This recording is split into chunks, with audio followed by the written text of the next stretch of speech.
ময়নাগুড়িতে বন্ধু খুনে জালে মূল অভিযুক্ত। অসম থেকে গ্রেফতার করা হয়েছে মূল অভিযুক্ত পরিমল রায়কে। সহকর্মীকে খুন করে বাড়ির উঠোনে দেহ পোঁতার অভিযোগ। কথা বলবো আমাদের প্রতিনিধি শান্তনুর সঙ্গে। শান্তনু, কিভাবে জালে ধরা পড়লো অভিযুক্ত, আর কেনই বা সে বন্ধুকে খুন করেছিল, কিভাবে করেছিল, কিছু জানা যাচ্ছে? এখন কি কারণে খুন করেছিল সেই রহস্য এখনো কিন্তু উন্মোচন হয়নি। সেই কারণে কিন্তু অভিযুক্ত পরিমলকে আজ জলপাইগুড়ি আদালতে তোলার পর হেফাজতে আবেদন জানাবে পুলিশ। পুলিশ যেটা বলছে যে মূলত পারিবারিক কোনো বিবাদের জেরেই এই খুন হতে পারে বলে সন্দেহ।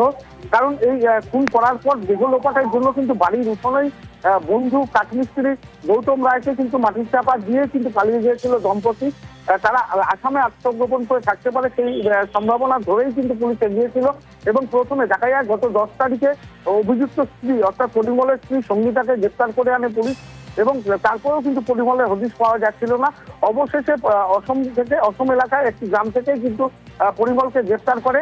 আজ ভোরেই কিন্তু পরিমলকে আসাম থেকে জলপাইগুড়ি ময়নাগুড়ি থানায় নিয়ে আসা হয়েছে। আজ তাকে জিজ্ঞাসাবাদ ইতিমধ্যে শুরু করে দিয়েছেন পুলিশের তদন্তকারীরা। পাশাপাশি তাকে আদালতে তোলার পর হেফাজতে চাইবেন, এবং হেফাজতে নেওয়ার পর কি কারণে খুনের ঘটনা। নদিয়ায় শ্বশুর বাড়িতে গিয়ে হাওড়ার যুবকের মৃত্যু। হরিণঘাটে অস্বাভাবিক মৃত্যু ঘিরে তৈরি হয়েছে রহস্য। এটা কি আত্মহত্যা নাকি খুন? স্বামীকে খুনের পিছনে কি স্ত্রী কি বিবাহ বহির্ভূত সম্পর্কে জড়িত? তার জেরেই কি এই খুন? মেঘালয় সোনামের পর এবার কি হরিণঘাটার উমা?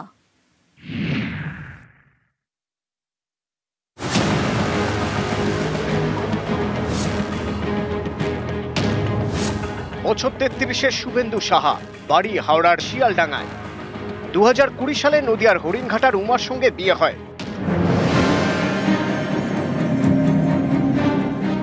অভিযোগ, মাঝে মধ্যে এই দম্পতির মধ্যে ঝামেলা হতো। কয়েকদিন আগে দুই মেয়েকে নিয়ে হরিণঘাটায় বাবার বাড়িতে চলে যান উমা। স্ত্রীকে ফেরাতে শ্বশুর বাড়িতে যান শুভেন্দু। সেই শ্বশুর বাড়িতেই শুভেন্দুর দেহ উদ্ধার। উমার দাবি, রবিবার মাঝরাতের পরে শুভেন্দুর ঝুলন্ত দেহ উদ্ধার হয়। কিন্তু মৃত্যু হলো কিভাবে? তৈরি হয়েছে রহস্য। এটা কি আত্মহত্যা নাকি খুন? আমার ছেলে খুব ঠান্ডা নিরীহ, ওর মতন ছেলেই হয় না। তাকে মেরেছে ওরা, আর সবাই মিলে মেরেছে। ওর বাবা, মামা, বউ, ওর মা, ওর মামা তো ভাই, মাসির ছেলে, সবাই মেরেছে। রাত্রে এমনি টুকটাক কথা কাটাকাটি, এমনি কথাবার্তা হয়, সেরকম নর্মালি সাথে ঠিকঠাকই ছিল। এই সুইসাইড করেছে, নিজেই গলায় দড়ি দিয়েছে। কারোর সাথে কোনো রকমের সম্পর্ক আছে? শুনেছি, কিন্তু আমি কোনোদিন দেখিনি। স্বামীর অসুস্থতার কারণেও হতে পারে। শুভেন্দুর পরিবারের অভিযোগ, বারাসাতের এক যুবকের সঙ্গে বিবাহ বহির্ভূত সম্পর্ক রয়েছে উমার। এ নিয়ে মাঝে মধ্যেই শুভেন্দু উমার অশান্তি হতো। এর জেরেই খুন করা হয়েছে শুভেন্দুকে। একটা ছেলের সাথে অ্যাফেয়ারে আছে, সেই ছেলে আমাদের নিজেই দেয়। সেই ছেলের নাম হচ্ছে লোহন সাহা, বারাসাতে বাড়ি। তো সে আমাদেরকে জানায় যে তোমার বৌদি আমার সাথে সম্পর্কে লিপ্ত। তো আমাকে কিছু ছবি পাঠায়, যেগুলো দেখার মতো নয়, এতভাবেই ঘনিষ্ঠ। মারাই হয়েছে এটা, কারণ আপনাদের ছবি দেখালে আপনারা বুঝতে পারবেন যে ওকে কিভাবে করেছে, মেরেছে। উমা এবং তার পরিবারের বিরুদ্ধে হরিণঘাটা থানায় অভিযোগ দায়ের করেছে শুভেন্দুর পরিবার। একটি হোয়াটসঅ্যাপ চ্যাটও তারা প্রকাশ করেছেন। তাদের দাবি, এটা উমা এবং তার প্রেমিকের হোয়াটসঅ্যাপ চ্যাট।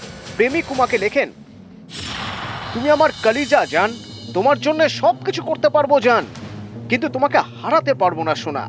জবাবে উমা লেখেন, এটুকু বিশ্বাস রেখো আমার উপর, যতই ঝগড়া হোক, অশান্তি হোক, আমি তোমাকে ছেড়ে কোনো দিন যাব না, বাট আমাকে একটু টাইম দিও। গত মাসে হানিমুনে গিয়ে খুন হতে হয় মধ্যপ্রদেশের রাজা রঘুবংশীকে। মেঘালয় থেকে তার দেহ উদ্ধার হয়। উত্তরপ্রদেশ থেকে গ্রেপ্তার করা হয় তাঁর স্ত্রী সোনামকে। সোনামের প্রেমিক রাজ কুশওয়াকেও গ্রেপ্তার করা হয়। অভিযোগ, এই প্রেমিকের সঙ্গে ছক কষেই স্বামীকে খুন করায় স্ত্রী সোনাম। হাওড়ার যুবক শুভেন্দু সাহার ক্ষেত্রেও কি এমনই কিছু হয়েছে, নাকি মৃত্যুর পিছনে অন্য কারণ? সব দিকেই খতিয়ে দেখছে হরিণঘাটা থানার পুলিশ। ক্যামেরায় রাজু ভূঁইয়ার সঙ্গে দেবাশিস চক্রবর্তী এবং রঞ্জিত সরকার, নিউজ 18 বাংলা।